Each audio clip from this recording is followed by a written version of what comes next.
Press एवं media के साथियों, एक बहुत ही उपयुक्त समय के ऊपर कृषि विज्ञान केंद्र संगरिया के द्वारा एक विशाल कृषि मेले का आयोजन किया गया है। ये हमारे अब फसल की कटाई हो चुकी है और नेक्स्ट नरमे की बिजाई है वो चालू होने वाली है और एक बहुत ही उपयुक्त समय के ऊपर किसानों का ये संगम जो आज कृषि विज्ञान केंद्र श्री गंगानगर के ऊपर श्री संगरिया के ऊपर हनुमानगढ़ डिस्ट्रिक्ट में जो रखा हुआ है, ये बहुत ही अच्छा कार्य है।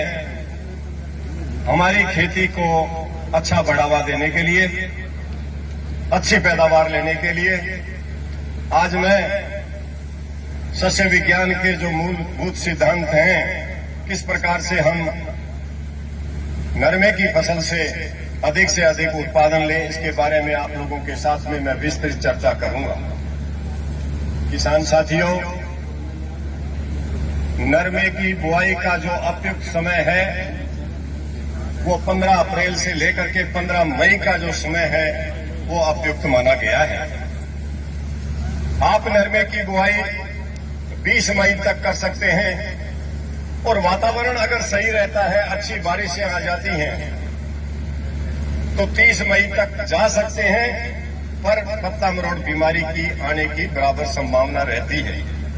इसलिए हमारे को कोशिश ये करनी चाहिए कि 20 मई तक हम हमारी बुआई है वो कंप्लीट कर लेनी चाहिए। नरमे के लिए खेत की गहरी जुताई की आवश्यकता पड़ती है। जहां खेत की गहरी जुताई की जाती है, पहली जुताई गहरी करनी चाहिए। और अब जैसे खेत खाली पड़े हुए हैं तो उनको खोल करके खुला छोड़ दो। और वायुमंडल का तापमान, ये देखो गर्मी कितनी नजर आ रही है। सूर्य के प्रकाश और गर्मी की वजह से पहली क्रॉप के अंदर जो प्रेजेंट लार्वा, प्यूपा और अंडे सारे के सारे इस गर्मी से किल हो जाते हैं, मर जाते हैं। और हमारा आईपीएम का फर्स्ट मैंडेट यही था कि भाई गहरी जुताई करें, खेत को खुला छोड़ दें और सूर्य की गर्मी से सारे के सारे जो पहले फसल के उस जगह के ऊपर विद्यमान जो लार्वा, प्यूपा और अंडे सब नष्ट हो जाते हैं और हमारा जो रसायनों का जिसके द्वारा हम आगे कीट के नियंत्रण की जो बात करते हैं काफी हद तक है वो कंट्रोल हो जाती है। इसलिए गहरी जुताई बड़ी आवश्यक है। नरमे की जड़ नीचे की गहराई तक जाती है और नीचे की लेयर से पोषक तत्वों का अवशोषण करती है। दूसरी बात, किसान साथियों, 100 mm डेप्थ का पानी पहला लगना चाहिए। अगर आपके खेत के अंदर उथली जुताई हुई तो लास्ट में जाकर के नरमा है वो 60 मारता है। इसलिए खेत की गहरी जुताई आवश्यक है। 100 mm डेप्थ का पानी लगता है और जब 100 mm डेप्थ का पानी लगेगा तो आसपास का जो वातावरण है वो नम बना रहता है। हमारी फसलें चलती हैं, अन्यथा उखड़ जाती हैं गर्मी की वजह से। और जब फसलें उखड़ती हैं तो दोबारा आपको रीसोइंग करने की नौबत आ जाती है, क्योंकि गर्मी बहुत ज्यादा होती है। इसलिए हम कहते हैं कि पहला पानी 100 mm डेप्थ का लगाएं और फसल को अच्छी तरीके से चलाएं। अब आती है फसल का पाड़ा क्या रखना है। हमारे को 2.25 फुट का पाड़ा है वो सुझाया गया है। पौधे से पौधे की दूरी 60 से 75 सेंटीमीटर आपको रखनी है। और जहां जमीन थोड़ी तकड़ी है वहां हमारी 2 स्पेसिंग हमने डिसाइड की। हमारे प्रयोगों के आधार के ऊपर हमने 2.25 फुट का पाड़ा रखो, 60 से 75 सेंटीमीटर तक पौधे से पौधे की दूरी रख सकते हो, या 108 सेंटीमीटर का पाड़ा रखें और पौधे से पौधे की दूरी है वो 60 सेंटीमीटर रखें। जहां जमीन तकड़ी वहां थोड़ा पाड़ा आप खुला कर लीजिए। जहां जमीन थोड़ी सी नर्म आपको दिखाई दे, ऐसी जगह के ऊपर आप 2.25 फुट वाला पाड़ा रख सकते हैं। पर मेरा एक क्वेश्चन आता है कि अभी हनुमानगढ़ रीजन के अंदर नाली वाले बेल्ट के अंदर काश्तकार बड़ा चौड़ा भी रखते हैं, पर क्या होता है कई बार पानी लगा हुआ होता है, पौधे ने वेट ज्यादा ले लेते हैं और फसल के गिरने की संभावना भी बड़ी रहती है। तो अपना विवेक आप लोगों को काम में लेना चाहिए। कभी दूसरी स्पेसिंग भी यहां डिसाइड कर रखी है, 2.25 फुट का पाड़ा भी आप रख सकते हो, पौधे से पौधे की दूरी 60 से 75 सेंटीमीटर आप रख सकते हो। इन चीजों को आप चीज को ध्यान में रखना चाहिए कि भी मेरे को क्या खेत के अंदर स्पेसिंग रखूं जिससे हमें प्रति इकाई क्षेत्र से अधिक उत्पादन है वो मिल सके। नरमे की फसल के लिए 150 किलोग्राम नाइट्रोजन, 40 किलोग्राम फास्फोरस और 20 किलोग्राम जो पोटास है वो प्रति हेक्टेयर सिफारिश के अंदर है। 2 तत्वों की बड़ी महत्ता है, फॉस्फेटिक फर्टिलाइजर और पोटेशियम फर्टिलाइजर। 40 किलोग्राम जो फॉस्फोरस है वो प्रति हेक्टेयर सिफारिश में है, 10 किलोग्राम फास्फोरस है वो आपके खेत के अंदर जाना चाहिए। वो आप सिंगल सुपर फॉस्फेट से देना चाहते हो तो 62.5 किलोग्राम बीघे का सिंगल सुपर फॉस्फेट आता है, और अगर डीएपी के द्वारा देना चाहते हो तो 22 किलोग्राम बीघे की डीएपी आती है। जो काश्तकार एनपीके देना चाहता है, 12-32-16 का प्रयोग करना चाहता है, उसकी मात्रा आती है 31 किलोग्राम बीघे की। आप लोगों को ये ध्यान में रखना चाहिए डीएपी वाली जो खाद है वो बुआई के लिए बनी हुई है, वो खड़ी फसल के अंदर डीएपी का प्रयोग नहीं करना चाहिए। प्राय काश्तकार बंधु क्या करते हैं, गेहूं के अंदर डीएपी का ऊपर से छिड़काव करते हैं। इस प्रकार से दिया गया जो डीएपी है हमारी वैज्ञानिक भाषा के अंदर मिट्टी के कणों के साथ में क्रिया करके भूमि के अंदर शिफ्ट हो जाता है डाई कैल्शियम फास्फेट्स और ट्राई कैल्शियम फास्फेट्स के रूप में, और हमारे द्वारा दिया गया पैसा व्यर्थ जाता है। काश्तकारों को बतौर सब्सिडी जो 2,000 रुपए का बैग है वो 1250 और 1300 रुपए का मिलता है। तो आप लोगों को ये सोचना चाहिए कि भाई डीएपी का प्रयोग बुआई के समय में करें। अब मैं एक बात करता हूं, हमारा एक ओड़ा तो ये जा रहा है और एक ओड़ा ये जा रहा है। अब इस ओड़े के नीचे अगर आपने बीज डालना है, सीड कम फर्टिलाइजर ड्रिल से डीएपी का प्रयोग करना चाहिए जिससे बीज ऊपर गिरे, डाया वाली खाद नीचे पड़े, और यहां आपने अगर डाया डाली है, यहां मिट्टी के लेयर आए, यहां आपका बीटी नरमे का बीज गिरे तो इससे जो जड़ निकलेगी वो इस डीएपी के खाद के फास्फोरस अंश को लेगी।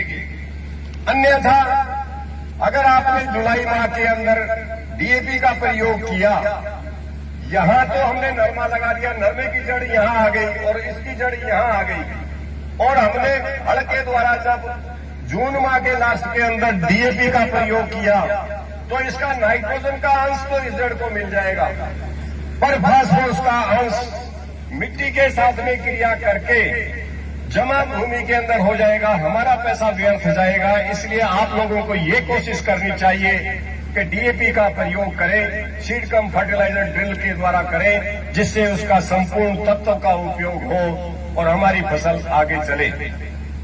हमारे देसी नरमे में लोग बात कर लेते थे जुलाई माह के अंदर, पहले मन में क्या रहता है, कभी हमारा नरमा चले और उसके बाद में मैं डाया वाली खाद बीजूंगा। बीटी नरमे के साथ में इस तरीके से पॉसिबल नहीं है। आपने इसके रिजल्ट्स देख लिए होंगे कि भी डाया वाली खाद अगर आपने बाद में डाली, जड़ उथली रह जाती है, बाद में बोल लोड बहुत ज्यादा होता है, टिंडों की संख्या ज्यादा होती है, पौधा खींच नहीं पाता, तिड़क हो जाएगी, साट मारेगा और रिजल्ट्स हमारे को जो मिलने चाहिए वो नहीं मिल पाएंगे। दूसरी दिक्कत क्या होती है, काश्तकार बंधु अंडरग्राउंड वाटर का प्रयोग करते हैं। हमारे इस एरिया के अंदर अंडरग्राउंड वाटर है वो सैलाइन और एल्कलाइन है, और इस प्रकार का भूगर्भ जल जब काश्तकार प्रयोग करते हैं तो जड़ क्षेत्र के अंदर लवण और क्षार है वो एकत्रित हो जाते हैं।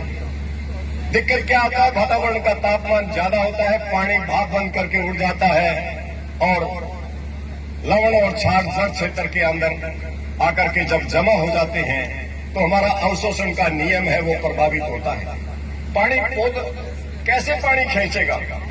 जब सेल सेप का पानी ज्यादा गाढ़ा हो तो पौधा ऊपर खींचता है। जब आपने नीचे ही गाढ़ा पानी कर दिया लवण और क्षारों की वजह से, तो पौधे की जड़ है वो पोषक तत्वों का अवशोषण नहीं कर पाती और फसल मुरझाती है, साठ मारती है, तिड़क आ जाती है। तो इसलिए हम बार बार यही कहते हैं कि भी फसल के अंदर विभाग ने डिग्गी का सोर्स दिया है। आप लोग हमारे यहाँ जो नरमा है वो ड्रिप के ऊपर बहुत अच्छी पैदावार दे सकता है। आप लोग ड्रिप लगाएं, बूंद बूंद सिंचाई पद्धति से नरमा चलेगा।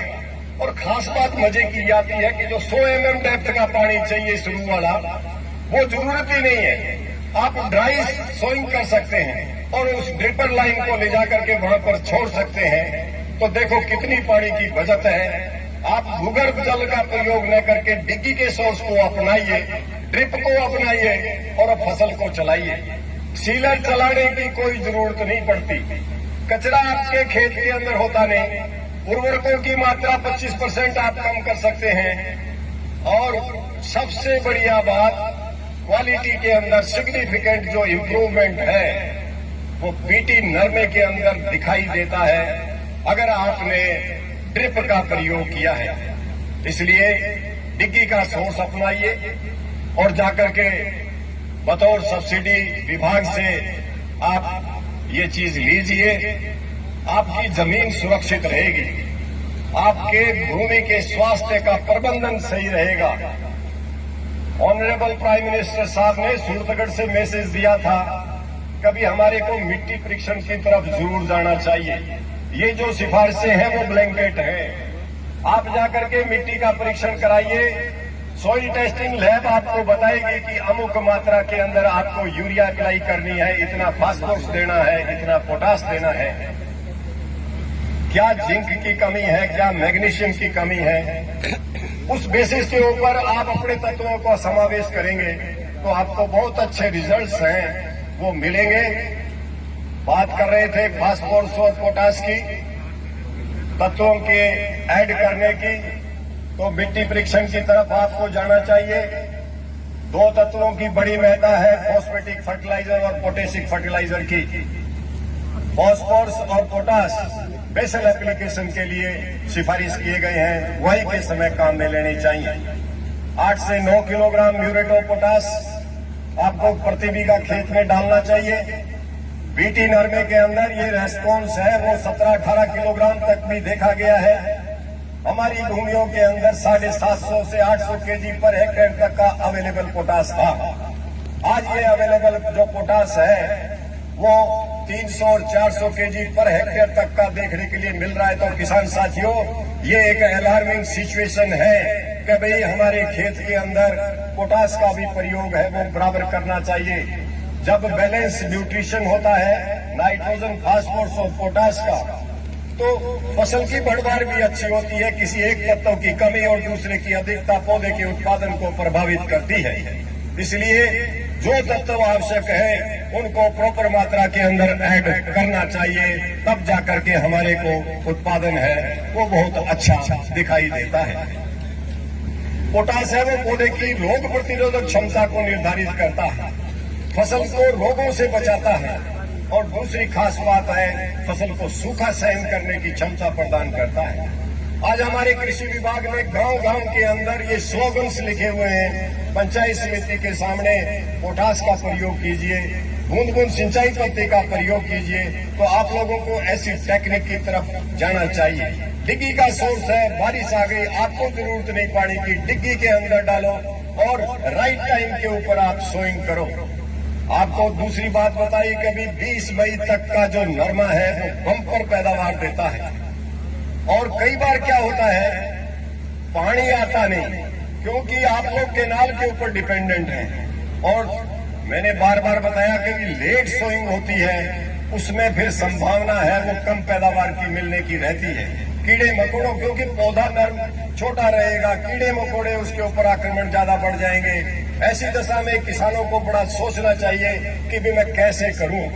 हमारे प्रयोग यहाँ कृषि अनुसंधान केंद्र श्री गंगानगर के ऊपर हुए, फरीदकोट सेंटर पंजाब में भी हुए, और काश्तकारों को ट्रांसप्लांटिंग सिस्टम से भी आप राइट टाइम पे अपनी क्रॉप को सोइंग कर सकते हैं।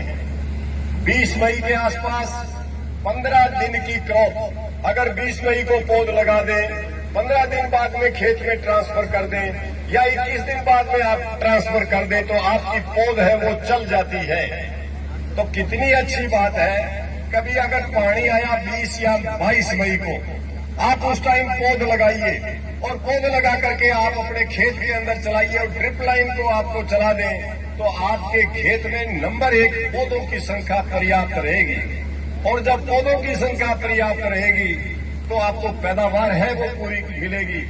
और ड्रिप ही एक ऐसा साधन है जो वातावरण की नमी को उस टाइम मेंटेन रखती है, वहां की माइक्रो क्लाइमेट को चेंज रखती है, इसलिए पौधे ज्यादा प्रॉपर चलते हैं। और जो काश्तकार प्लास्टिक मल्च का भी अगर प्रयोग कर लेते हैं, इवोपोरेशन को चेक कर देते हैं, तो उनके पास में पानी की बहुत ज्यादा बचत हो जाती है। इसलिए मेरे बार बार कहने का किसान साथियों, भूगर्भ जल जिसकी ईसी या पीएच ज्यादा है, ऐसे जल का प्रयोग ना करें, अन्यथा नरमा है वो चलता नहीं, लास्ट में जाकर के साठ भी मारता है और उत्पादन उतना नहीं मिल पाता। ऐसी विधाओं को आप लोगों को अपनाना चाहिए। यूरिया की बात करें, 27.5 किलोग्राम यूरिया बुआई के समय में 27.5 किलोग्राम पहले पानी पे और 27.5 किलोग्राम यूरिया है वो कलियां बनते समय दे देते हैं तो यूरिया की खुराक है वो पूरी हो जाती है। इसी प्रकार से अब जब पोषक तत्वों के प्रबंधन की बात आती है, कार्बनिक खादों का समावेश बहुत जरूरी है। जो काश्तकार 50% अपने पोषक तत्व कार्बनिक खाद के द्वारा दें, 50% उर्वरकों के द्वारा दें और ऊपर से पर्णीय छिड़काव करते हैं, वहां बीटी नरमे की पैदावार है वो बहुत अच्छी होती है। कार्बनिक खादें मिलती नहीं, वर्षा का जल आता नहीं, हमारे को उत्पादन कैसे ज्यादा मिले? क्योंकि कार्बनिक खाद के बारे में मैं बहुत अच्छी तरह बताता हूं कि भाई हमारे जो गंग का क्षेत्र है वहां 2 से 2.5 टन प्रति बीघा गोबर की सड़ी गली खाद का प्रयोग है वो बीटी नरमे के लिए करना चाहिए। इंदिरा गांधी नहर परियोजना क्षेत्र में ये 3.25 टन के करीब है। गोबर की खाद है वो सड़ी गली होनी चाहिए। प्राय ये देखा जाता है कि हम हमारे गांव के अंदर कूड़े करकट के ढेर हैं वो दिखाई देते हैं। विभाग बार बार कहता है कि पिट्स बनाइए, खड्डे बनाइए, उनके अंदर हमारा जो गोबर पशुओं का विषाणु और मूत्र अगर डाला जाता है और पानी डाल करके सड़ा गला करके खेत के अंदर जब पहुंचाया जाता है तो ऐसी खाद बहुत अच्छी पोषक तत्व प्रदान करती है और हमारे को पैदावार ज्यादा मिलती है। क्योंकि गोबर की सड़ी गली खाद 1 या 2 या 3 तत्व प्रदान नहीं करती, पौधे को कम से कम 20 से 22 तत्वों की आवश्यकता होती है और वो थोड़ी थोड़ी मात्रा के अंदर पर्याप्त मात्रा में उपलब्ध रहते हैं। मैं ये नहीं कहता क्योंकि कभी आप पूरा क्षेत्र गोबर की खाद के अंतर्गत ले आए, क्योंकि नहीं मिल पाती।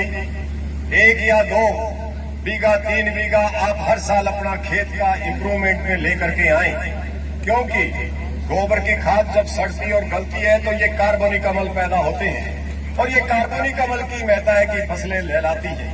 वर्षा का जल भी जब भूमि के ऊपर आता है तो कार्बन डाइऑक्साइड और जल मिलकर के कार्बनिक अम्ल बनाते हैं और ये कार्बनिक अम्ल दूसरे दिन फसलें लहलाती हैं, हमारे को उत्पादन ज्यादा मिलता है। तो इन 2 विषयों के ऊपर आप लोगों को ध्यान रखना चाहिए। कार्बनिक खाद भी मिलती नहीं है, वर्षा का जल भी आता नहीं है, हमारी भूमियों के स्वास्थ्य का प्रबंधन कैसे हो, ये आपका सोचने का विषय है। सुटेबल क्रॉप रोटेशन को फॉलो करना चाहिए। हमारे पूर्वज ऐसे करते रहते थे और भूमि के स्वास्थ्य का प्रबंधन करते रहते थे। जब कार्बनिक खाद भूमि की डाली जाती है तो भूमि की जो वाटर होल्डिंग कैपेसिटी है, ऐसी भूमियां पानी की भी डिमांड कम करती है। अगर आपने अंडरग्राउंड वाटर को यूज किया है तो फसल बार बार पानी की डिमांड करती है। ऐसी विधाओं को आप लोगों को अपनाना चाहिए, तब जाकर के आप फसल उत्पादन है वो बहुत अच्छा हो पाएगा। इसके बाद में आता है लिक्विड फर्टिलाइजर का प्रयोग।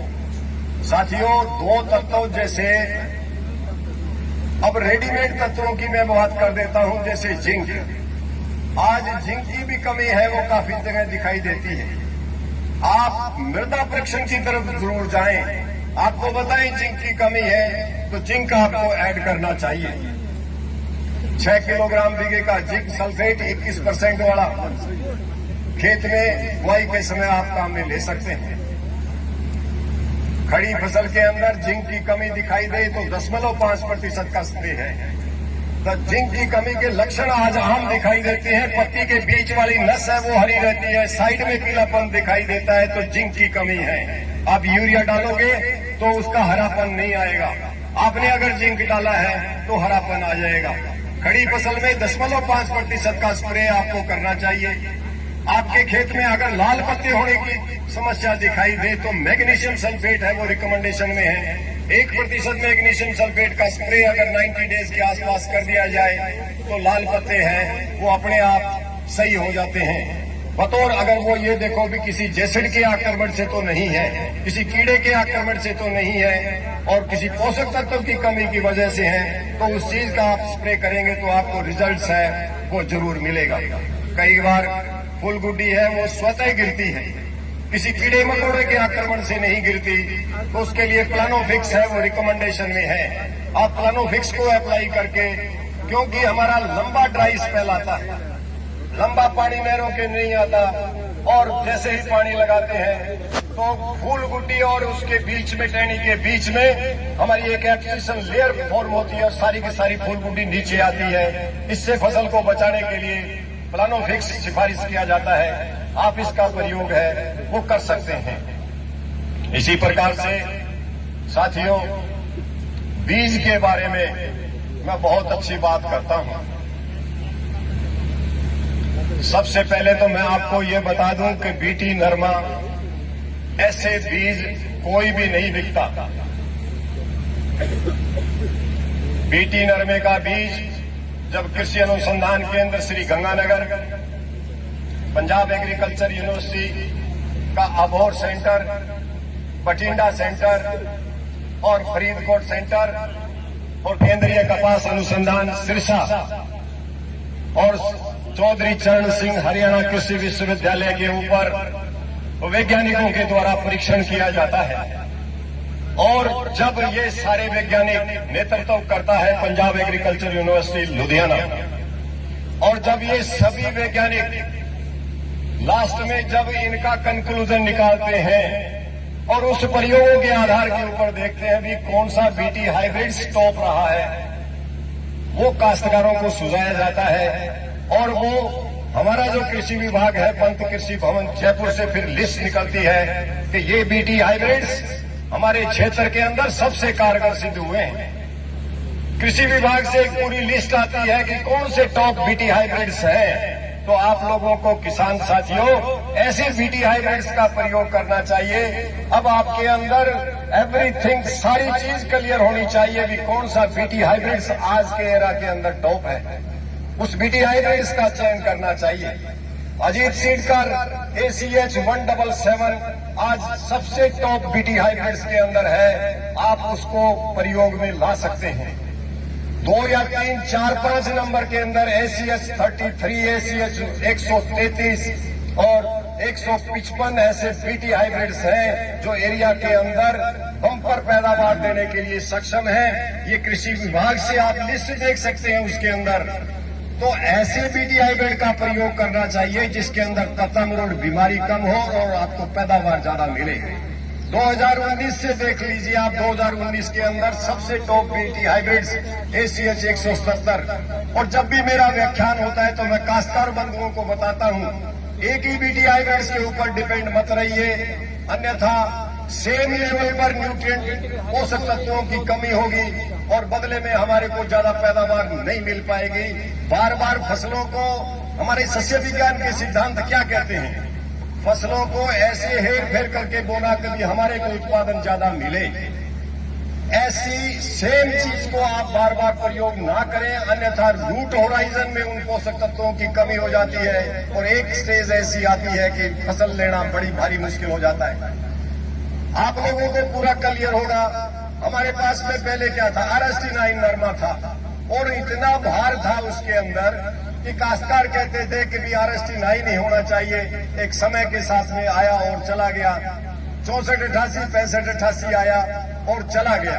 4-5 साल एक एरा रहता है, इसलिए बार बार मेरा क्या कहें भी चेंजेस आना चाहिए। और राइट बीटी हाइब्रिड्स आपके सामने है, लिस्ट मांगो आपको मिलेगी और ऐसे बम्पर बीटी हाइब्रिड्स का प्रयोग आप अपने खेत में करें और अधिक से अधिक है वो उत्पादन लेने का आप लोगों को करना चाहिए। इसी प्रकार से मैं कई बार ऐसे एक ही हाइब्रिड हमारे इस एरिया में क्या है, नरमे के अंतर्गत भी यही है। इसी प्रकार से पिछली बार पायनियर हाइब्रिड्स, दूसरे हाइब्रिड्स, ऐसे हेर फेर करके कुछ एरिया किसी हाइब्रिड के अंतर्गत कुछ किसी के अंतर्गत रखो और अगर कहीं चपेट में आओगे तो पूरा नुकसान नहीं हो। बार बार यही सुझाते हैं। बीट के अंदर क्या करते हैं काश्तकार, गेहूं के अंदर 28-51 वेराइटी का प्रयोग करते हैं। कृषि विभाग और अनुसंधान से जब हम zonal research extension advisory committee meeting के अंदर बैठते हैं, ऐसी वेराइटी को डिस्करेज करना चाहिए। हमारा वीट जोन सुरक्षित रहे, इसलिए ऐसे वेराइटीज का प्रयोग करें, क्योंकि ऐसी रोगग्रसित वेराइटी आपके खेत में येलो रस्ट और करनाल बंट को ऐड करती है और जब भी हाई यील्डिंग वेराइटीज लेकर के आते हैं उसके बराबर ससेप्टेबल होने की संभावना बनी रहेगी। इसलिए काश्तकार बंधुओं, इन 3-4 चीजों के क्रम को तोड़ो। ऐसी सरसों की वेराइटी का चयन करें जिसका ऑयल कंटेंट ज्यादा हो। पूरे सजग हो जाओ, टैलेंट का जमाना है। जो इंटेलिजेंट काश्तकार होगा वो ही आगे अच्छा पैसा कमा पाएगा।